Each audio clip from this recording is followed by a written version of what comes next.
Hi, I'm Dora. I'm in the third year of my undergrad studying creative arts and humanities at UCL, and I'm the president of Jews for Palestinian Justice Society, and I recently got back from a Safiyata in the West Bank.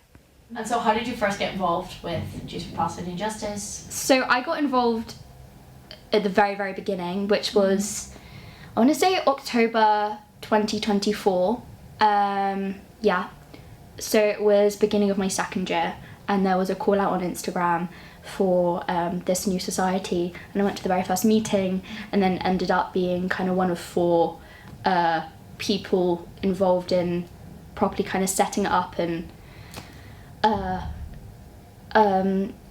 kind of Making it what it is Making it what it is now, which was through kind of relationship building with other Palestine societies on campus, relationship building with external Jewish and Palestine societies in London. Just kind of getting it up and running, you guys. Yes. Quite a lot.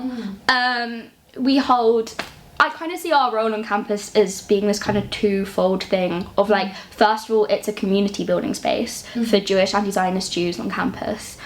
We do monthly Shabbats, which are always so nice. We have our own prayer book, and that's always kind of potluck vibes. So people come bring food, we do the prayers, and then we eat. We go for drinks after, and it's a really, really lovely environment.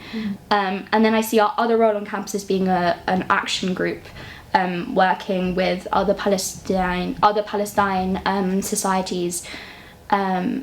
Looking at statements, looking at rallies, looking at being at protests outside of the university. And so what we've ended up with is this kind of really nice amalgamation of things, but at the heart of it, it's a community. It's about heralding an environment which feels like people are like-minded and that conversations can take place outside of the mainstream Jewish community, and providing a space for that at UCL. It's a real honour. I have never felt so proud to be part of a student movement like the Palestine advocacy movement at UCL, because I've seen firsthand how important it is to speak up and keep telling stories, and that's exactly what the different student groups at UCL for Palestine are doing now and have been doing for decades. And now you're back continuing as an advocate for Palestinian justice. How do you feel your experience in the Safiyata has changed? Maybe how you approach now continuing your advocacy, doing it at a campus level? I have a real motivation for it, first of all. I can't wait to get started again kind of this term. I want to be connecting people on the ground with people out here, thinking about raising money. First of all, fundraising, it's such an important, simple part of organising. Now that I have in mind places that I want the money to go to, integrating that with the work that we do at UCL, educating people at UCL. Most of the people that I am friends with, or that I know, or who I exist with here, they hadn't heard of Safiyata or the villages there until I went. And that's just one person doing that. So if we can have that change and those conversations like kind of ripple through the student movement and therefore through the student community, that's exactly what student advocacy and student activism groups, that's their whole entire reason for being, is for change and to make ripples of change across their institutions. And UCL is no different.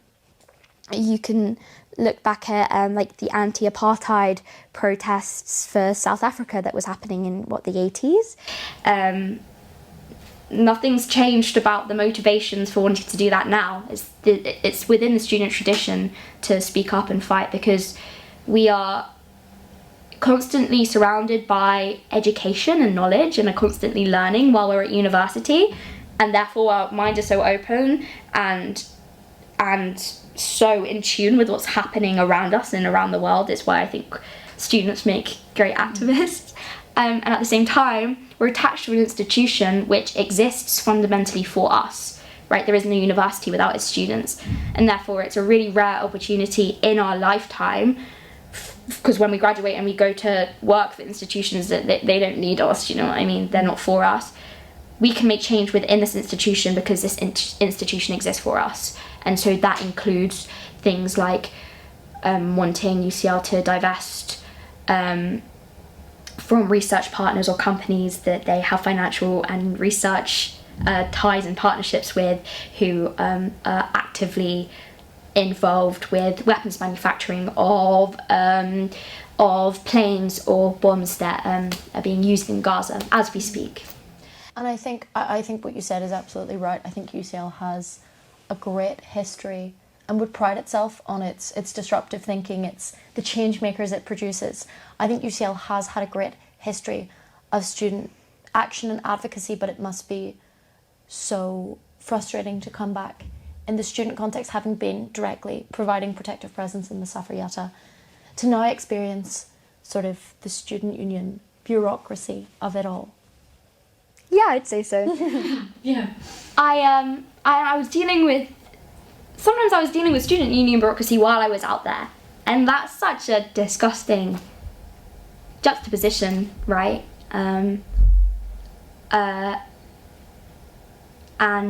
SJP, Students for Justice in Palestine, which is a group that have been working and advocating for Palestine at UCL since I think 2009, and it might be before that, I might be wrong, but I think 2009. They're suspended at the moment, and JPJ were recently suspended, and I think the main thing that I think was lost while these groups were suspended and are suspended is a lack of advocacy at university for Palestine. And it's as simple as that. As bureaucratic and frustrating as it all felt, the worst part of seeing groups like SJP be suspended or experiencing that yourself is the fact that nothing can be done. And I know that there are groups with an open letter that students can sign about reinstating SJP. I suppose then my question is, what are your hopes for change here at UCL, or what are your hopes for what UCL could be to best support students advocating for Palestinian justice? Listening to the students who know exactly what they're doing. So there's the material change I'd like to see, which is divesting and sanctions and the university speaking out. There's the more human level to it. For example, in December 2023, a Palestinian poet and professor called Dr. Rifat Al-Arir was murdered in an Israeli airstrike, and Dr. Rifat Al-Arir was an alumnus of UCL. He did his master's in English, I think, if I'm correct, and he was a beautiful poet and academic and a member of the UCL community that was murdered, and UCL haven't said anything to commemorate him, to sympathise for his family, or to remember him. And so there are different levels to what I think the university needs to do, but I think it begins with listening to the students. We've spoken about UCL's unique history with Palestine, its relation with what it calls the Israel-Gaza crisis. I wonder, how does that affect the work student groups on campus do, being positioned in a university that does have such a unique relationship with what's happening over in Israel-Gaza, as it would say? I think that the students, I mean, I can't speak for everyone at all. I can speak for myself, mainly. And what I'd say is that you don't care about what the university is going to think of you if you know that what you're doing is the right thing and is what history requires and the responsibility of humanity requires. You have to physically usher in change. And like I said, the institution of UCL exists for the students. So there's a unique relationship there that I think that power dynamics aren't as simple as they seem. Is there anything final you would like to say? Is there anything you would like to say to students, to UCL? There's a saying that we use a lot in mostly like Jewish anti-Zionist spaces. I don't know where it comes from. I wish I could credit someone or thing. And it's, the more of us there are, the more of us there are. Which sounds very simple and true and self-evident. But the sentiment of it is that having one more person means that we have one more person, and that's important and amazing. And so people can make a difference just by joining, just by being in the room. Because by being in the room, you expand how many people there are in the room. That's how it works, and that's how organising works. And that's how it felt when I was in Masafa Yatta.